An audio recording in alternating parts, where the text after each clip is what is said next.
good way you'd say to discover opportunities from existing leads? Well, again, we talk about this a lot, but I really like the Microsoft Customer Immersion Experience.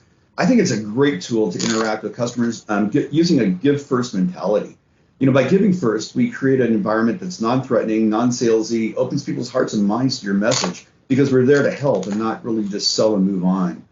With the CIE, we're able to deliver a free training that adds value to their business. They're different from a webinar because it's a hands-on lab that's immersive and interactive for that attendee. It's an experience.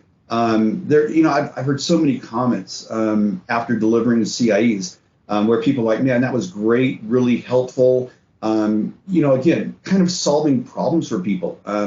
There's a lot of new things out in the market. A lot of folks are not exposed to Azure. They're not exposed to Teams yet. And this is a way to kind of help them, allow them to experience it and really get into it, walk with me through, Teams or Azure or security.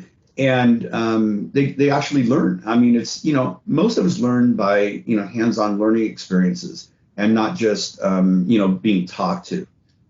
So it's a nice environment where people can come in and actually learn, upskill a little bit. And we take them from, like in the Teams training, we'll talk about taking them from 20%, knowledge base to being a power user. And people really feel that way when they're done. So the experience really is something that people respond to very, very well.